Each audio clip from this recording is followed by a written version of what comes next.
नमस्कार, आप सभी का स्वागत है आज के ब्रो कोड में। आज का एपिसोड हम शुरू करना चाहते हैं धुरंधर की उन पंक्तियों से जहां पर माधवन एक डायलॉग बोलते हैं। माधवन का कैरेक्टर है अजय सान्याल, जो कि अजीत डोभाल के कैरेक्टर पर बेस्ड है।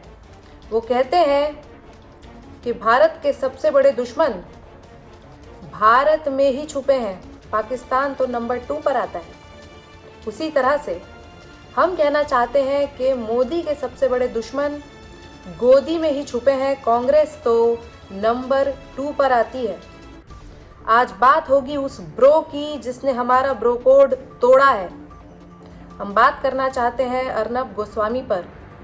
पिछले कुछ दिनों में उन्होंने ऐसी बातों पर, ऐसे विषयों पर एपिसोड बनाए हैं, जैसे कि AQI का मुद्दा, इंडिगो का मुद्दा, बीजेपी मिनिस्टर्स अपने बच्चों की शादी में कितना खर्च कर रहे हैं, ये मुद्दा। इससे हमें बेहद ठेस पहुंची है। तो आज का ब्रो कोड इस ब्रो कोड को तोड़ने वाले ब्रो पर होगा। I want to ask the Bharatiya Janata party. तो RTV का ये आदमी आर माधवन के इस डायलॉग पर एकदम फिट बैठता है। फिर भी हम इसे विस्तार से आज जवाब देना चाहेंगे। इसका नाम गोस्वामी है, लेकिन ये खुद को इंडिगो स्वामी समझने लग गया है। इंडिगो का स्वामी ही समझने लग गया है कि अब ये उनकी तरफ से पॉलिसी तक बनाने लग गया है। आपको समझ लेना चाहिए कि देश में महात्मा गांधी के दौर के बाद एक अरसे बाद इंडिगो रेवोल्यूशन आया था। कुछ उड़ानें क्या रद्द हुई, ये आदमी तो उड़न छू हो गया गोदी ग्रुप से और जा बैठा दूसरे कैंप में। इन्हें हमसे कुछ सीख लेनी चाहिए कि चाहे कुछ भी हो जाए, हम लोग सरकार की नीतियों पर चींटियों की तरह हमेशा रेंगते रहते हैं, कभी भी गोदी ग्रुप का साथ नहीं छोड़ते और ब्रो कोड नहीं तोड़ते। हम आपको बताते हैं कि दरअसल हुआ क्या था। पूरे साल पुतिन की वाहवाही करता हुआ ये पुतिन का पुत्र एक्साइटेड था कि जब पुतिन देश में आएंगे उनका इंटरव्यू लेगा, और इसने इंडिगो की टिकट फटाफट बुक कर ली। लेकिन पुतिन का इंटरव्यू लेने के लिए हमारी दुश्मन बहना चली गई। प्रधानमंत्री नरेंद्र मोदी से और उनके बारे में आप क्या कहना चाहते हैं? मैं वोट मोदी दूंगा, ये मेरा वादा है। ये देखते ही ये आदमी अपना बचा खुचा दिमाग भी खो बैठा और पूरी तरह से गोदी के बाहर जाने की कोशिश करने लग गया। That they have forgotten the promises that they made to the people when they were elected. आज ये आदमी मोदी जी के खिलाफ भारत की जनता के साथ खड़ा हो गया है। ये मोदी जी को छोड़ चुका है, ये गोदी जी यानी गोदी ग्रुप को भी छोड़ चुका है और भारत की जनता के साथ खड़ा हो गया है। कल को ये पाकिस्तान की जनता के साथ खड़ा हो जाएगा। और हमें तो ये भी डर है कि आने वाले बंगाल इलेक्शन में ये मोदी जी की जगह ममता दीदी के साथ ना खड़ा हो जाए। और हमारे चैनल का नाम दीदी है, लेकिन हम दीदी के साथ खड़े नहीं हैं, ये ज़रूर दीदी के साथ खड़ा हो जाएगा, हमें पूरा शक है। मेरी तो हाई कमान से ये दरख्वास्त है कि इस आदमी का गोदी पेंशन तुरंत बंद किया जाए। हमारी पेंशन पर पलने वाला अब हमें ही टेंशन देने लगा है।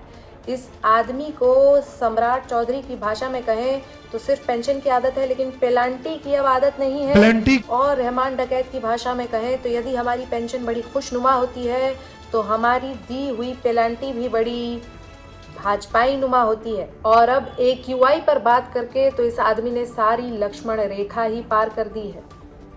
इसे शायद गुप्ता जी का काम नजर नहीं आ रहा है, क्योंकि वो गुप्त रूप से काम कर रही हैं। इसे गुप्ता जी का काम नजर नहीं आ रहा है, इसलिए नहीं क्योंकि पोल्यूशन बहुत ज़्यादा है, बल्कि इसलिए कि अब कंगना जी के शब्दों में कहें तो ये पाक ऑक्यूपाइड में रह रहा है। शायद अब रिपब्लिक लियारी से ऑपरेट हो रहा है और लियारी पाकिस्तान में है। ये बात आपको अब अच्छी तरह से पता हो गई होगी धुरंधर के बाद। हमें तो लगता है आर भारत की यारी लियारी से हो चुकी है, जिस वजह से अब वो लोग रेखा सपोर्टर से रेख्ता सपोर्टर बन चुके हैं। वो लोग खुद अब जिहाद का शिकार हो चुके हैं। इसलिए आर भारत जिहाद पर तो हमारा पूरा एक अलग से एपिसोड बनता है। ये मुद्दा मेरा इतना पसंदीदा है कि मैं कम शब्दों में एक छोटे से एपिसोड में इस पर कुछ कह ही नहीं सकती हूँ।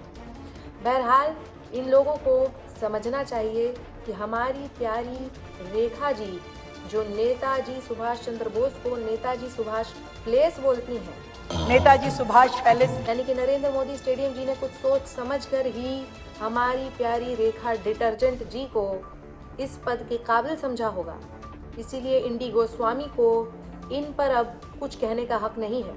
कहते हैं कि सांप को फन निकालने से पहले ही कुचल देना चाहिए। हमें तो तभी समझ जाना चाहिए था जब इसने ऋतिक वर्सेस कंगना डिबेट में ऋतिक का साथ दिया था। कंगना जो भाजपा की इतनी बड़ी नेता है, उनके खिलाफ ऋतिक के समर्थन में चला गया था। इस साल हमें तो उसी दिन इस पर शक हो गया था। ऋतिक वही आदमी है जिन्होंने धुरंधर के खिलाफ बोला है। धुरंधर से याद आया कि आजकल हमारी तरह की फिल्में बहुत पैसे कमा रही हैं, बहुत चल रही हैं। हमारी फिल्में अब बहुत तरक्की कर रही हैं। कश्मीर फाइल्स चली थी, ताशकंद फाइल्स चली थी, वहीं जो एक और फिल्म आई अभी बंगाल फाइल्स, वो तक चल गई। अब तो मिथुन दा को डर हो गया है कि इतनी फाइल्स चलने के बाद कहीं हॉलीवुड उनका नाम सीधे एप्स्टीन फाइल्स में ही ना दे दे। You have written I've got AIDS. I don't have AIDS. अगर 100 में से एक आदमी भी ये यकीन करता है तो ये फिल्म भी सुपर डुपर हिट हो जाएगी। बहरहाल आज के हमारे गोदी गद्दार अर्नब इंडी गोस्वामी के ऊपर ब्रो कोड के एपिसोड में इतना ही। बड़ा समझाया तैनू समझ नहीं आया तैनू करदा है गद्दारियां। धन्यवाद। गद्दारी कर बे।